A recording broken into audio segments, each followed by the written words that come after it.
અમદાવાદમાં કરોડોની નકલી નોટના કૌભાંડ મામલે મોટો ખુલાસો થયો છે। સત્યમ યોગ ફાઉન્ડેશનની ગાડીમાં કરાતી હતી નકલી નોટોની હેરાફેરી। નોટોની સપ્લાય માટે કારમાં આયુષ મંત્રાલયના નામનો ઉલ્લેખ, જ્યારે ગવર્મેન્ટ ઓફ ઇન્ડિયા લખેલી ગાડીમાં પણ હેરાફેરી થતી હોવાનો ઘટસ્ફોટ થયો છે। ક્રાઇમ બ્રાન્ચે સુરત અને અમદાવાદમાંથી કરોડો રૂપિયાની નોટો જપ્ત કરી છે। અમદાવાદમાંથી ₹2 કરોડ 10 લાખની નકલી નોટો જપ્ત કરવામાં આવી, તો સુરતમાંથી 80 લાખ રૂપિયાની નકલી નોટો કબજે કરાઈ છે। નોટો છાપવાનું પ્રિન્ટર સહિતની મશીનરી પણ જપ્ત કરાઈ છે। નકલી નોટોના કૌભાંડ મામલે વધુ કાર્યવાહી હાથ ધરાઈ।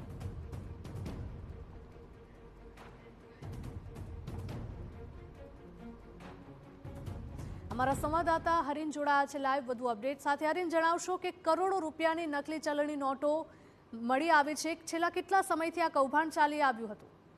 नहीं दिया जाना चाहिए, इसके ऊपर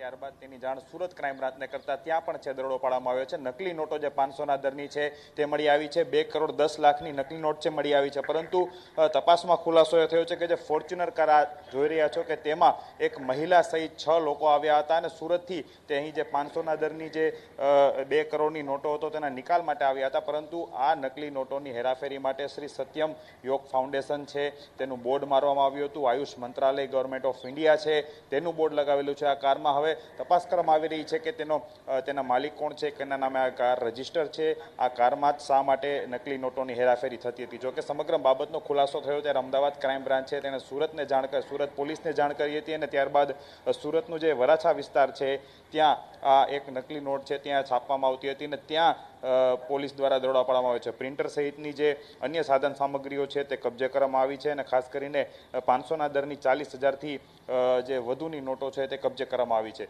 જોકે હવે અમદાવાદ ક્રાઇમ બ્રાન્ચ છે તે 6 આરોપીની પૂછપરછ કરી રહી છે। આ મહિલા કોણ છે તે સૌથી મોટો સવાલ છે। જે રીતના આયુષ મંત્રાલયની ગાડી છે અને યોગ ફાઉન્ડેશનની આ ગાડી છે તેને લઈને હવે આ નકલી નોટનું રેકેટ છે કેટલા સમયથી ચાલતું હતું, અગાઉ તેઓ નકલી નોટ કેટલી છાપી ચૂક્યા છે, સુરતમાં અથવા તો ગુજરાતના અન્ય કોઈ જગ્યાઓ પર આ નકલી નોટો અગાઉ પહોંચાડી છે કે કેમ, અમદાવાદમાં આ નકલી નોટો ક્યાં આપવાના હતા કે કેમ, આ તમામ સવાલો છે તેની પૂછપરછ અત્યારે અમદાવાદ ક્રાઇમ બ્રાન્ચ છે તેના દ્વારા શરૂ કરવામાં આવી છે। જી બિલકુલ હરીન, માહિતી બદલ આપનો આભાર। સત્યમ યોગ ફાઉન્ડેશનની ગાડીમાં આ નકલી નોટોની હેરાફેરી કરવામાં આવતી હતી। નોટોની સપ્લાય માટે કારમાં આયુષ મંત્રાલયના નામનો ઉલ્લેખ પણ કરાયેલો છે। ગવર્મેન્ટ ઓફ ઇન્ડિયા લખેલી ગાડીમાં હેરાફેરી કરાતી હોવાનો ઘટસ્ફોટ થયો છે।